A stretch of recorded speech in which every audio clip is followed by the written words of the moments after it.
नमस्कार दोस्तों, स्वागत है आपका अपना चैनल बुधा शक्ति में। आज के वीडियो में हम आपको सिखाएंगे कैसे लोगों को इग्नोर करना है ताकि आप कभी भी धोखा ना खाएं। चलिए शुरू करते हैं। दोस्तों, कुछ ऐसे तरीके बताएंगे जिनसे आप धोखा खाने से खुद को बचा सकते हैं। भावनात्मक रूप से कमज़ोर आदमी का लोग हमेशा फ़ायदा उठाते रहते हैं। जो भी इंसान नर्म दिल का होता है, यानी कि भावनात्मक रूप से करुणा होता है, वह अपनी करुणा बस दूसरों की सहायता तो कर देता है, लेकिन बदले में उसे हमेशा धोखा ही मिलता है। तो क्या एक इंसान को भावनात्मक नहीं होना चाहिए? क्या उसे दूसरों पर भरोसा नहीं करना चाहिए? दूसरों की सहायता नहीं करनी चाहिए? क्या करुणावान और संवेदनशील होना गुनाह है? कोई गलती है? कोई संवेदनशील आदमी दिल का बहुत अच्छा होता है।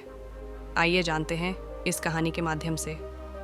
एक बार एक युवा लडिच का जंगल के पेड़ों पर मुक्के मार रहा था। वह बड़े जोर जोर से मुक्के मार रहा था। वह अपने मन का गुस्सा निकालने की कोशिश कर रहा था। शायद उसको किसी ने धोखा दिया था या फिर उसके साथ बहुत बुरा हुआ था, जिससे वह बहुत ज़्यादा परेशान था। उसे कहीं भी शांति नहीं मिल रही थी।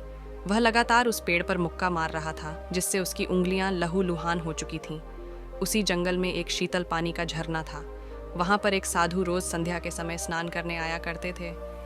यह उनका नित्य का नियम था। आज जब वह साधु इस रास्ते से स्नान करने के लिए उस जंगल में आए, तो उन्होंने देखा कि एक लड़का जोर जोर से चीख रहा था और रो रहा था और लगातार उस पेड़ पर मुक्के मारे जा रहा था। उस लड़के के आसपास कोई मौजूद नहीं था। इससे उस साधु को उस युवक की चिंता होने लगी। उसने सोचा कि अगर मैं इसे ऐसे ही छोड़कर चला जाऊं तो कहीं यह आत्महत्या न कर ले। ऐसे विचार आने के बाद भी वह कुछ नहीं बोले। वह लगातार उस युवक की तरफ देखे जा रहे थे। कुछ देर तक तो उस युवक ने उस साधु को नज़रअंदाज किया, लेकिन कुछ देर बाद उसे अजीब सा लगने लगा। उसने सोचा, न तो यह मुझे रोक रहा है और न ही कुछ कह रहा है। यह तो बस मुझे देखे जा रहा है। इसका क्या मतलब है? बड़ा अजीब आदमी है। ऐसे ही विचार उस लड़के के मन में उठने लगे।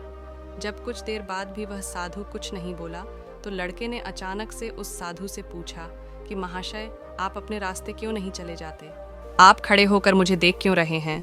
साधु ने बड़े शांत स्वर में कहा कि मैं तुम्हें रोक नहीं रहा हूँ, तुमसे कुछ कह नहीं रहा हूँ, तो मुझसे तुम्हें क्या परेशानी है? मेरी तरह ही यह पेड़ पौधे और पक्षी, यह सब तुम्हें तो देख ही रहे हैं। जब इनसे तुम्हें कोई परेशानी नहीं है तो मुझसे क्यों परेशानी है? यह सुनकर और लड़का जोर से चीख कर बोला, मुझे सबसे परेशानी है। मैं सबसे नफरत करता हूँ। यहाँ पर सब धोखेबाज गद्दार लोग रहते हैं। कोई किसी का नहीं होता इस दुनिया में। इस तरह बोलते बोलते वह फूट फूट कर रोने लगा और रोए जा रहा था, और साधु उसे देखे जा रहा था। वह साधु उसे चुप करने की कोशिश भी नहीं कर रहा था। यह बात तो उस लड़के को और ज्यादा अजीब लगी। अब रोना छोड़कर उस लड़के ने सीधे खड़े होकर उस साधु से कहा, आप बड़े अजीब आदमी हैं। आपके सामने कोई इंसान रो रहा और आप उसे चुप भी नहीं कर सकते। आपके मन में बिल्कुल भी संवेदना नहीं है। बड़े अजीब और कठोर हृदय वाले साधु हैं। आपको अपने साधु होने पर खुश होना चाहिए। और ऐसे ही न जाने क्या जली कटी बातें वह युवक उस साधु को सुनाने लगा।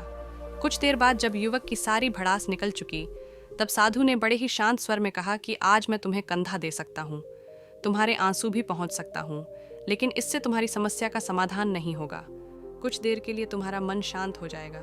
उसके बाद फिर वही जिंदगी, वही लोग जो तुम्हें आज कंधा देने के लिए भी तुम्हारे पास नहीं है। फिर से तुम उसी जिंदगी में लौट जाओगे।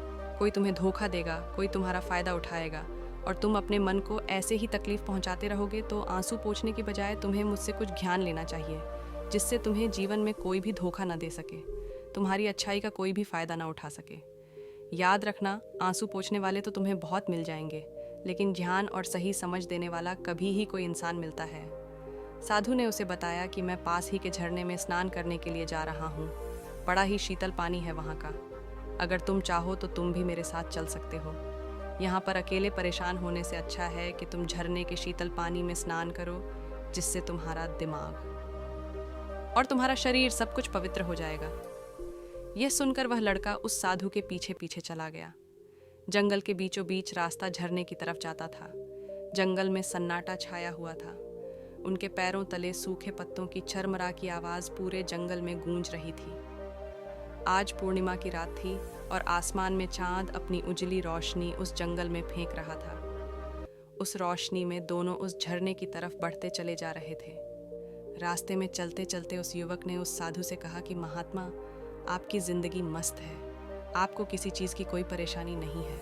आपको पता है कि दुनिया में कैसे कैसे लोग बसते हैं, कितने धोखेबाज, कितने मक्कार, और सबसे बड़ी बात, अपने लोग को ही धोखा देते हैं। जिनसे हम प्रेम करते हैं, जिनको हम अपना मानते हैं, जब उन्हीं से धोखा मिलता है तो कैसा महसूस होता है। कभी कभी तो ऐसे लगता है कि भोले और दयालु लोगों के लिए यह दुनिया नहीं बनी है, ये धोखेबाजों के लिए है, मक्कारों के लिए है। वही यहाँ पर फलते फूलते हैं, वही आनंद से जीते हैं, और हमारे जैसे लोग जो दूसरों की सहायता करते हैं, दूसरों को अपना मानते हैं, वह हमेशा जीवन भर दुख में रहते हैं। यही जीवन की सच्चाई है और यही संसार है जिसमें हमें रोज़ घुट घुट कर मरना पड़ता है। गुरुदेव, आपने सही किया, ऐसी ज़िंदगी को त्याग दिया, पीछे छोड़ दिया। अब बस अपने में मस्त, किसी से कोई परेशानी नहीं है, किसी की कोई चिंता नहीं। मैं भी सोचता हूँ कि मैं भी संन्यास ले लूँ। यह सुनकर उस साधु ने कहा कि तुम्हें क्या लगता है सन्यासी जीवन बहुत आसान होता है। साधु ने बड़े शांत स्वर में कहा कि तुम्हें तो 2 वक्त की रोटी तो शांति से मिल जाती है, हमें तो कभी कभी वह भी नसीब नहीं होती है। अगर भिक्षा मिल जाती है तो हम खा लेते हैं, वरना हमें तो भूखा ही सोना पड़ता है। यही हमारा सन्यासी जीवन है। हमें हमेशा नीचे सोना पड़ता है, सिर्फ एक लंगोट में रहना पड़ता है, चाहे कैसा भी मौसम क्यों ना हो। तो ये सब तुम्हें आसान लगता है तो तुम भी सन्यासी बन जाओ। युवक ने कहा कि आप कहते तो ठीक ही हैं, संघर्ष तो दोनों तरफ है, सांसारिक जीवन में भी और सन्यासी जीवन में भी। वैसे सांसारिक जीवन भी अच्छा है, लेकिन तब तक जब तक घर परिवार में सुख शांति बनी रहे, किसी से धोखा न मिले, हमारे लोग हमारा फ़ायदा ना उठाएं, हमसे झूठ न बोलें, हमें धोखा न दें, तब तो जीवन जीने का आनंद होता है, वरना जीवन नर्क हो जाता है। साधु ने कहा, संन्यास अपने मन से लिया जाता है। जब हमारा मन कहता है कि हमें संन्यास के मार्ग पर सफलता हासिल करनी है, आगे बढ़ना है, तो ही सन्यासी जीवन सफल हो पाता है। लेकिन तुम अपने घर से परेशान होकर, दूसरे लोगों से परेशान होकर सन्यासी बनना चाहते हो, तो तुम्हारा सन्यासी जीवन भी कभी सफल नहीं होगा। इससे अच्छा तो तुम सांसारिक जीवन में अगर कुछ तरीके, कुछ नियम अपनाओ, तो दूसरे लोग तुम्हें धोखा नहीं दे पाएंगे। सबसे पहले तो यह समझो कि धोखा उन्हें ही मिलता है जो भावनात्मक रूप से कमज़ोर होते हैं, जिनका दिल जल्दी पिघल जाता है, जो दूसरों को दुख में नहीं देख पाते। ऐसे लोगों के साथ धोखे होने की संभावना ज़्यादा होती है, क्योंकि कोई भी आदमी अपनी परेशानी बताकर, अपने आप को दुख में बताकर तुम्हारा फ़ायदा उठा सकता है। क्या पता वह झूठ बोल रहा हो, वह दुखी होने का नाटक कर रहा हो, लेकिन आपको तो सच ही लगेगा, और उसके कुछ समय बाद आपको पता चलता है कि आपके साथ धोखा हो गया है। उसके बाद आपका मन अंदर से टूट जाता है। इसीलिए सबसे पहले बात ध्यान रखना कि किसी भी व्यक्ति को ये एहसास मत होने दो कि तुम भावनात्मक रूप से कमज़ोर हो, अंदर से तुम्हारा दिल नर्म है। अगर उन्हें यह कमज़ोरी आपकी पता चल गई तो वह कोई ना कोई जाल रच कर आपका फ़ायदा उठाने की ज़रूर कोशिश करेंगे। चाहे आप अंदर से संवेदनशील हो, दूसरों की मदद करने वाले हो, लेकिन किसी को एहसास मत होने दो। ऊपर से कठोर बने रहो। जब लोगों को लगेगा कि इससे कुछ बोलने का फ़ायदा ही नहीं है, ये आदमी कठोर है, नहीं पिघले, तो खुद ब खुद अविश्वास करने की आदत ही हमें हानि पहुंचाती है। 2 दिन तुम्हें किसी से मिले हुए नहीं होते हैं और तुम एक दूसरे के हो जाते हो, एक दूसरे पर पूरा भरोसा करने लग जाते हो, और यह भरोसा तीसरे दिन टूट भी जाता है, और फिर तुम्हें धोखा मिलता है, और फिर तुम परेशान होते हो। इसीलिए समय दो। किसी भी चीज़ को, किसी भी रिश्ते को आगे बढ़ाने के लिए समय की ज़रूरत होती है। समय के साथ तुम्हें सामने वाले इंसान की अच्छाई और बुराई पता चलती है।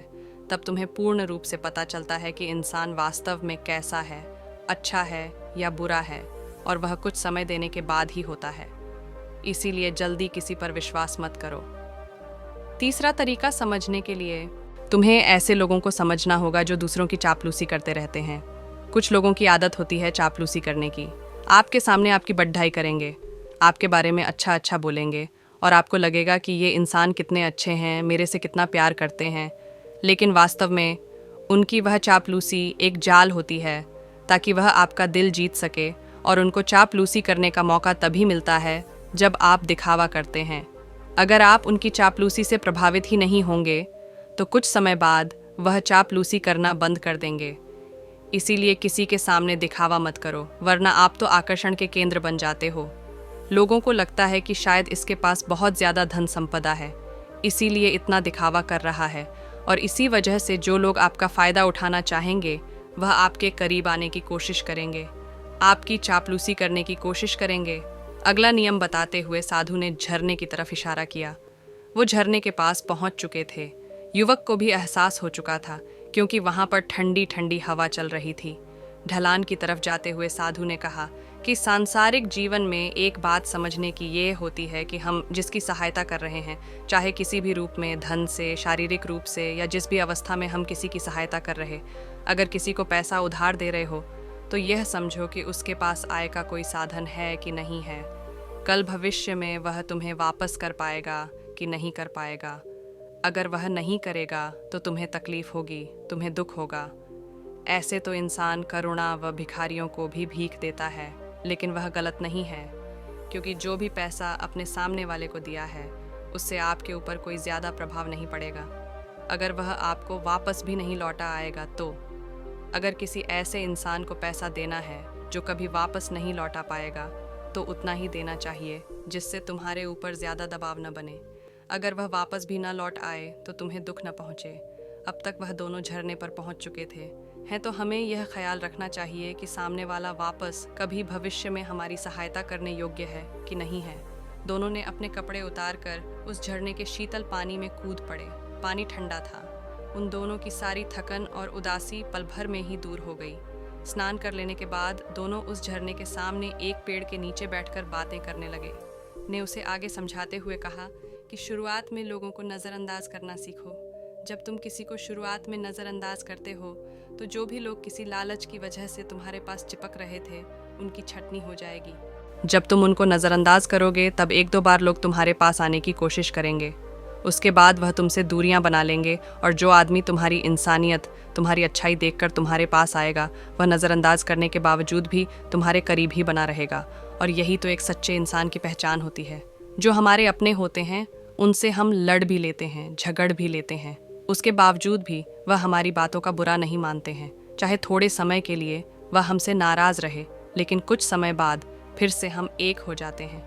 और यही तो घर परिवार का मतलब होता है, यही तो अपनों का मतलब होता है। इसीलिए शुरुआत में अनजान लोगों को नज़रअंदाज करना सीखो, इग्नोर करना सीखो, ताकि धोखेबाज, मक्कार लोग तुम्हारे करीब ही ना आ पाएं। अपने इस वार्तालाप को ख़त्म करते हुए साधु ने अपनी आखिरी और 5वीं बात बताते हुए कहा कि यह आखिरी सीख सबसे ज़्यादा महत्वपूर्ण है। सब कुछ होने बाद भी तुम्हें धोखे मिल सकते हैं, लेकिन तुम अगर अपने आँख और कान और अपना दिमाग खोल कर रखते हो, अगर तुम होश में रहोगे, ध्यान करोगे, तो तुम्हें इंसान की आंखें देखते ही समझ में आ जाएगा कि उसे तुमसे क्या चाहिए। तुम उसकी इच्छा और उसका स्वभाव उसकी आंखों में ही पढ़ सकते हो। लोगों की आंखों में, उनकी वाणी में, उनके स्वभाव में उनका सब कुछ दिखाई देता है। बस हम ही अपनी आंखें मूंद कर रहते हैं। दूसरे लोगों से जानो, उसके रिश्तेदारों से जानो, उसके परिवार वालों से जानो कि वह इंसान कैसा है, दूसरों के साथ उसका व्यवहार कैसा है, उसकी जांच पड़ताल करो। जब किसी पर विश्वास करो, ऐसे ही किसी पर विश्वास मत कर लेना।